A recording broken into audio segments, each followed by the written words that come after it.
Good morning friends. આજે આપણે વાત કરવાના છીએ વૈજ્ઞાનિક અંકોના સરવાળા વિશે. પહેલા તો ઓકે, ચાલો શેની વાત કરીશું?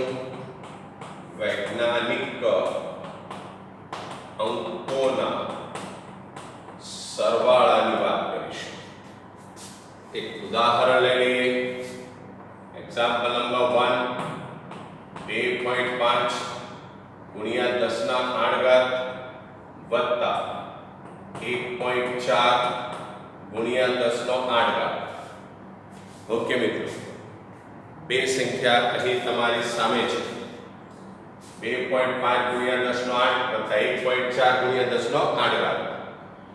બંનેમાં પહેલા ઘાત જોવાના. સરવાળા બાદબાકીમાં ખાસ અગત્યની વસ્તુ, ઘાત સરખા હોવા જોઈએ. ઘાત સરખા હોવા જોઈએ, નહીં હોય તો કરવાના.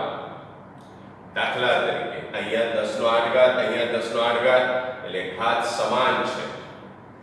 સિમ્પલ સામાન્યનો નિયમ. આમાંથી 10 નો 8 ઘાત, આમાંથી 10 નો 8 ઘાત સામાન્ય નીકળે, બરાબર? એટલે 2.5 વત્તા 1.4 ગુણ્યા 10 નો 8 ઘાત એ સામાન્ય નીકળશે. જનરલી આપણે આગળ લખતા હતા કે 10 નો 8 ઘાત કૌંસમાં 2.5 વત્તા 1.4. અહીંયા હું પાછળ લખું છું. હવે આ બે સંખ્યાનો સરવાળો કરી નાખવાનો, બરાબર? તો એ સરવાળો થશે 3.9 * 10⁸. તો આ તમારો આન્સર. ઓકે, પણ વાત એટલી સરળ નથી કે જેટલી તમે સમજો છો. બીજું એક ઉદાહરણ લઈએ. 3.41 ગુણ્યા 10 નો 5 ઘાત વત્તા 1.41, તો 1.42 * 10⁴. શું કરવાનું છે મિત્રો? સરવાળો. ઓકે, જ્યારે સરવાળો કરવાનો હોય ત્યારે પહેલો નિયમ ઘાત સરખા કરવાના, જે નથી, બરાબર? ઘાત સરખા નથી તો મારે એક ઘાતને સરખા કરવા પડે. એ માટે આગળની સંખ્યામાં મારે કોઈ પણ પ્રકારના ફેરફાર કરવા પડે. બેમાંથી કોઈ બી એક સંખ્યામાં તમે ફેરફાર કરી શકો, બરાબર છે? અચ્છા, એને માટે બીજો એક નિયમ કે આ દશાંશ ચિહ્નને તમે ડાબી બાજુ ખસેડો. કોને? દશાંશ ચિહ્નને તમે જો ડાબી બાજુ ખસેડો તો એટલો પ્લસ ઘાત, બરાબર છે? અને જમણી બાજુ ખસેડો તો એટલો ઋણ ઘાત. હવે મારે આ બાજુ 5 છે, આ બાજુ 4 છે. ઘાત સરખા કરવા છે એટલે મારે 4 ની અંદર કેટલા ઉમેરવા પડે? 1, બરાબર છે? 4 ની અંદર મારે 1 ઉમેરવાનો. અને જો આ 1 મારે ઉમેરવાનું હોય તો ડાબી બાજુ એક સ્થાન મારે ખસવું પડે. કારણ કે હું ડાબી બાજુ એક સ્થાન ખસેડું તો +1 ઘાત ઓટોમેટિક થઈ જશે. બસ આ સિમ્પલ નિયમ છે. તો હવે હું સંખ્યાને ફેરવું છું. પહેલી સંખ્યા તો એઝ ઇટ ઇઝ રાખીશ, વત્તા, હવે આને એક સ્થાન આ બાજુ લાવો તો 0.142 * 10⁻². એક સ્થાન આગળ લાવ્યા એટલે 4 ને 1 કેટલા થઈ જશે? 5. મારી સંખ્યા થઈ ગઈ 0.142 ગુણ્યા 10 નો 5 ઘાત, બરાબર છે? હવે આ બે સંખ્યામાં ઘાત સામાન્ય થઈ ગયા. ઘાત જો સામાન્ય થઈ ગયા તો મારે શું કરવાનું? બસ એને સામાન્ય લઈ લેવાના, બરાબર? 3.41 વત્તા 0.142 * 10⁻². કેટલો થશે? 5 ઘાત. અહીંયા સરવાળો નથી કરવાનો, વત્તા છે એટલે સામાન્ય નીકળશે 10 નો 5 ઘાત, બરાબર? દાખલા તરીકે 2x + 3x, તેમાંથી આપણે x સામાન્ય કાઢીએ તો કૌંસમાં 2 + 3 એવું રહે ને. ઓકે, તો એ પ્રમાણે અહીં 10 ના 5 ઘાતના આપણે કોમન કાઢી લીધા તો કૌંસમાં 3.41 + 0.142. હવે તેનો સરવાળો કરી નાખીએ. 3.4 ને 5 4 ને 5 અને 2 552 ગુણ્યા કેટલા ઘાત 10 નો 5 ઘાત. બરાબર, તો આ થશે તમારો આન્સર. બરાબર, તો આ પ્રમાણે સરવાળા હોય ત્યારે તમારે શું કરવું પડે? સંખ્યામાંથી ઘાતને પહેલા તો સમાન કરી નાખવાના. એકાદ ઋણ સંખ્યાવાળું ઉદાહરણ લઈએ. બરાબર, 1.28 ગુણ્યા 10 નો -2 ઘાત વત્તા 7.5 ગુણ્યા 10 નો -3 ઘાત. બરાબર, આ બે સંખ્યાનો મિત્રો મારે સરવાળો કરવો છે. મારો નિયમ છે ઘાતને સરખા કરવાના. કોને સરખા કરવાના? ઘાતને, તો જ સરવાળા બાદબાકી થાય.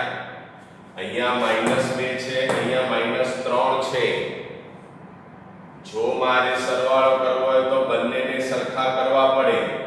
ધારો કે આપણે આ -2 ને રવા દઈએ તો આ બાજુ પણ મારે શું કરવું પડે? -2 કરવું પડે. એ બાજુ -2 કરવું હોય તો અહીંયા સંખ્યા કઈ છે? -3. એની સાથે કઈ ક્રિયા કરીએ તો -2 થઈ જાય? તો કે એમાં તમારે એક સ્થાન ઉમેરવું પડે. પાછું ચેક કરી લો. માઈનસ પ્લસ એટલે બાદબાકી. 3 માંથી 1 જાય તો 2 અને મોટી સંખ્યાની નિશાની એટલે કે 3 ની નિશાની. તો જવાબ થઈ ગયો -2. એટલે કે તમારે શું કરવાનું છે? +1. યાદ કરો આગળનો દાખલો.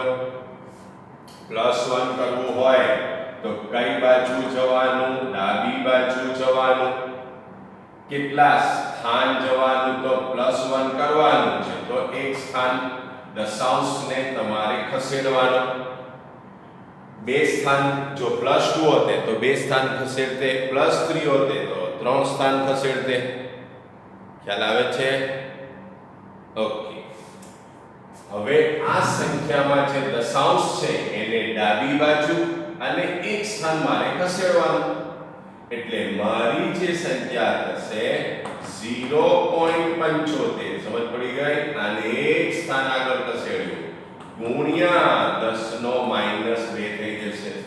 -3 + 1 એટલે કે -2. આગળની સંખ્યા તો આપણે એમ જ રાખવાની છે. 1.28 ગુણ્યા 10 ના -2 ઘાત. બે સંખ્યામાં સામાન્ય શું છે? 10⁻². તો 1.28 plus 0.75 into 10⁻². બરાબર છે? ચાલો, તો હવે એ રીતે આનો સરવાળો કરી નાખીએ આપણે. બરાબર, 8 ને 5 13 ને 3 વધી 1 7 8 9 ને 10 ને 0 વધી 1 એટલે 2.03 ગુણ્યા 10 નો -2. એને આ રીતે પણ લખાય 2.03 ગુણ્યા 10⁻². બરાબર છે? ચાલો, હવે એક નિયમ તમારે થયો કે જો તમારે +1 કરવા હોય તો ડાબી બાજુ એક સ્થાન ખસવું પડે. હવે તમને હું એમ કહું કે જો મારે -1 કરવા હોય તો શું કરવું પડે? જમણી બાજુએ એક સ્થાન ખસવાનું. એનું પણ એક ઉદાહરણ આપણે જોઈ લઈએ. દાખલા તરીકે 3.5 25 ગુણ્યા 10 ના 8 ઘાત વત્તા 1.04 ગુણ્યા 10 નો 9 ઘાત બરાબર છે। ચાલો મિત્રો, જો તમારે એક નિયમ પકડી રાખવો હોય, ડાબી બાજુ +1 કરવાનો, તો આ બાજુની સંખ્યામાં ફેરફાર કરી શકો, નહીં તો પાછળની સંખ્યાને કોઈ બી એક નિયમ બનાવી દેજો, બરાબર છે। પાછળની સંખ્યામાં ફેરફાર કરીને આના જેટલા ઘાત કરવાના છે। આનો 10 નો 8 ઘાત છે, આનો 10 નો 9 ઘાત છે, મારે અહીંયા 8 કરવાના છે। જો મારે 8 કરવા હોય તો 9 માંથી શું કરવું પડે? 1 બાદ કરવો પડે। 9 માંથી 1 બાદ મારે કરવાનો છે, બરાબર। 8 એટલે 9 ઓછા 1 એટલે કે મારે -1 કરવાનું છે। માઈનસ એટલે જમણી બાજુ અને 1 એટલે કે એક સ્થાન, દશાંશને જમણી બાજુ એક સ્થાન ખસેડીશ કે તો મારી રકમ પહેલી તેવી જ રહેશે। 3.5 25 ગુણ્યા 10 નો 8 ઘાત વત્તા આને આ બાજુ ખસેડું તો 10.4 ગુણ્યા 10 નો 8 ઘાત, એક સ્થાન ખસેડ્યું, 8 ઘાત થઈ ગયા। ચાલો હવે આગળ આ બેનો સરવાળો, ચાલો 10 નો 8 ઘાત સામાન્ય નીકળશે। 3.25 વત્તા 10.04, 3.25 વત્તા 10.4 ગુણ્યા 10 નો 8 ઘાત, એનો સરવાળો કરી લઈએ તો એ સરવાળો થશે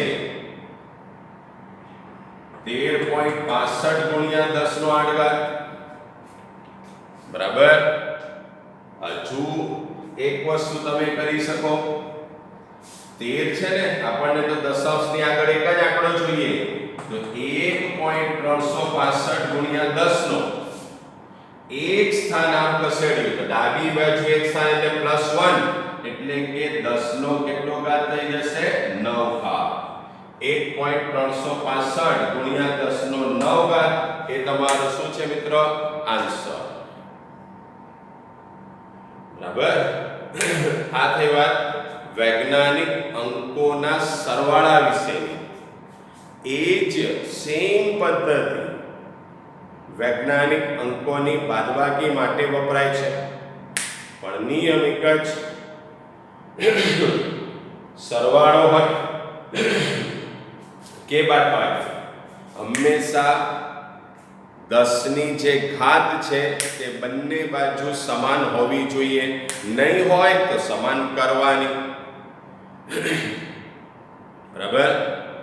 અને પછી એને કોમન કાઢીને કૌંસમાં સંખ્યા જે મળે એ ક્યાં તો સરવાળો થાય, અને જો બાદબાકી હશે બે સંખ્યાની તો અંદર બાદબાકી થશે, બરાબર। એટલે બાદબાકી માટે પણ સેમ આ જ નિયમ।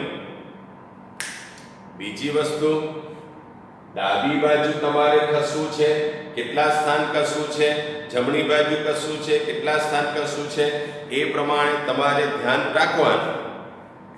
આ પ્રમાણેના વધુ દાખલાની તમે પ્રેક્ટિસ કરશો ને મિત્રો, તો ઇઝીલી તમે વૈજ્ઞાનિક અંકોના સરવાળા બાદબાકી કરી શકશો કે અહીં આપણે સરસ મજાની વાત કરીએ છીએ।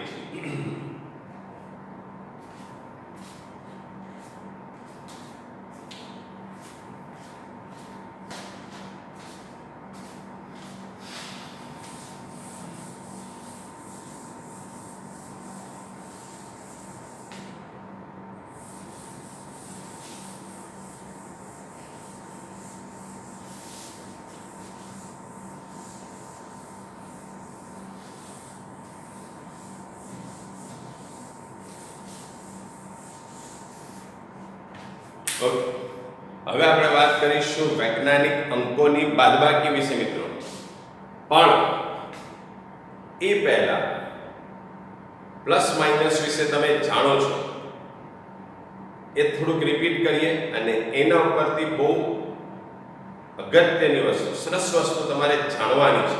દાખલા તરીકે positive into positive plus plus શું થાય? Plus positive plus into minus શું થશે? નેગેટિવ. માઇનસ ઇન્ટુ પોઝિટિવ શું થશે? નેગેટિવ. માઇનસ ઇન્ટુ માઇનસ શું થશે? પોઝિટિવ. બરાબર છે? ઓકે મિત્રો, આ એક નિયમ તો છે જ અને તમને આવડે છે, પણ આ જે નિયમ છે તે 11th સાયન્સના વિદ્યાર્થીએ અલગ રીતે સમજવાની જરૂર છે. બરાબર? જો આને તમે બરાબર સમજી ગયા તો 2 વર્ષમાં તમારી લાઈફ ચેન્જ થઈ જશે. આગળ અલગ અલગ લેક્ચરમાં તમને મેં 2 વાત કહી છે. પહેલી વાત, there is always next time. Next time will be the best time. It will be the my time. ગમે તેવી પરિસ્થિતિ આવે, સારો સમય આવવાનો જ છે. બરાબર? બીજી એક વાત, there is nothing impossible in this world. Impossible itself says I am possible. ચલો, આજે એવી એક ખૂબ સરસ બીજી વાત કરું છું. આ છે તમારા કાર્યો અને આ છે તમારું પરિણામ. બરાબર? સમજીએ, બરાબર યાદ રાખજો અને સમજાઈ જાય તો નોટબુકના પહેલા પાના પર રાખી મૂકજો. જો આ તમે સમજી ગયા, એના પર અમલ કર્યો તો સાયન્સમાં તમે સફળ થશો, એ 100% ગેરંટી. પહેલી વાત, પોઝિટિવ ઇન્ટુ પોઝિટિવ, તો પરિણામ તમને મળે પોઝિટિવ. એટલે શું? જે મારે કરવાનું હતું તે મેં કર્યું તો એને કારણે મને પરિણામ મળ્યું કેવું? પોઝિટિવ. બરાબર? ચાલો, મારે હોમવર્ક કરવાનું હતું, કર્યું.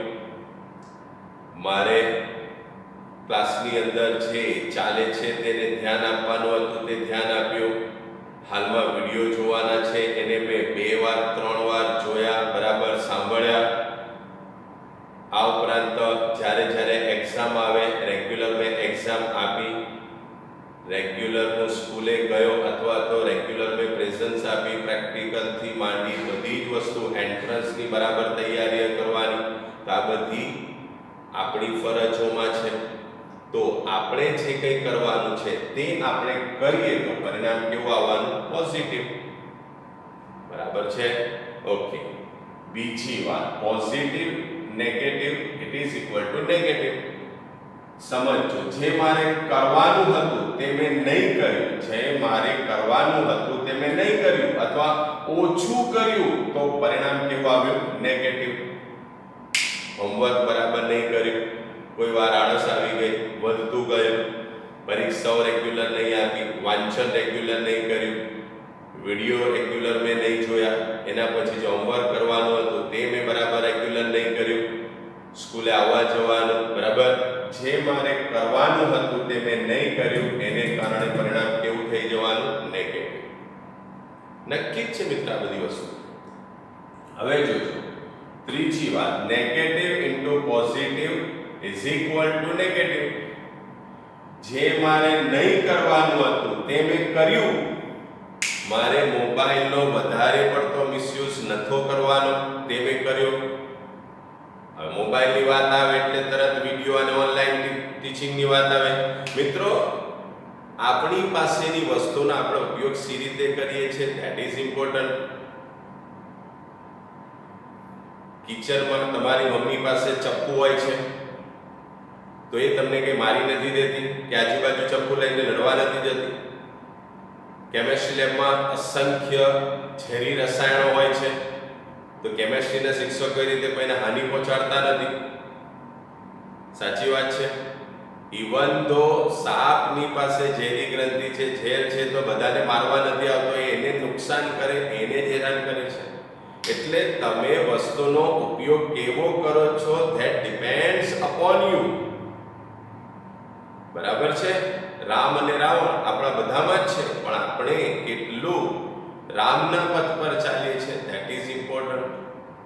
બરાબર?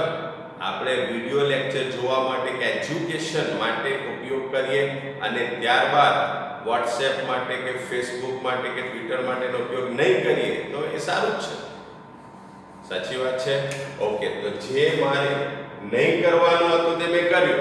મોબાઈલ વધુ પડતો જોયો, મોબાઈલમાં ફેસબુક ને ટિકટોક ને હેલો ને ઘણું બધું. ત્યાર પછી લાંબી લાંબી ફોન ઉપર વાતો કરી આપણે મિત્રો સાથે, અથવા તો રમવાનું કર્યું, અથવા તો કંઈક આપણે ટીવી વધુ પડતું જોયું, રમતો વધારે રમી એમાં સમય વેડફ્યો, પિક્ચર જોવામાં અથવા તો રવિવાર રખડવામાં. તો જે મારે નહીં કરવાનું હતું તે કર્યું તો પરિણામ મિત્રો નેગેટિવ જ આવે. બરાબર? ઓકે, હવે આગળ વાત, છેલ્લી વાત, જે મારે નહીં કરવાનું હતું તે મેં નહીં કર્યું તો બી મારું પરિણામ પોઝિટિવ આવ્યું. પપ્પા કહેતા હતા, મમ્મી કહેતા હતા, શિક્ષકો કહેતા હતા કે દીકરા નથી કરવાનું, એ મેં નહીં કર્યું. વધારે પડતો મોબાઈલ નહીં જોયો, વધારે પડતો રખડપટ્ટી નહીં કરી, વધુ રમતો નહીં રમી, કોઈ પણ કામ મેં ટાળ્યું નહીં, બધાની આજ્ઞાનું પાલન કર્યું. એટલે જે મારે નહીં કરવાનું હતું એઝ અ સ્ટુડન્ટ મેં નહીં કર્યું તો પરિણામ પોઝિટિવ જ આવે. 2 વર્ષ પછી તમે જે કંઈ બી પરિણામ લઈને આવશો માર્કશીટમાં, મિત્રો એ નક્કી છે, ગણિતના નિયમ પ્રમાણે નક્કી છે, દેખીતું છે. જે કરવાનું હતું તે કરશો તો પોઝિટિવ, જે નહીં કરવાનું તે નહીં કરશો તો બી પરિણામ પોઝિટિવ. પણ આ બેથી ખાસ બચવાનું નહીં. જે આપણે કરવાનું છે તે નહીં કરશું તો બી નેગેટિવ, એને બદલે જે નહીં કરવાનું છે તે કરશો તો બી પરિણામ નેગેટિવ. એમ કોઈ વિદ્યાર્થી અચાનક ઓછું પરિણામ નથી લાવતો, અચાનક કોઈ નિષ્ફળ નથી થઈ જતું. આ બે પાસા 2 વર્ષમાં હેરાન કરી જાય આપણને મિત્રો. Okay, all the best. આપણી સાથે એવું નથી થવાનું. આપણું રિઝલ્ટ કેવું આવવાનું? હાઈએસ્ટ જ આવવાનું. વખત આપણે પોતાની જાતને અરીસામાં ઊભા રહીને પૂછવાનું, how the Josh. Okay, best of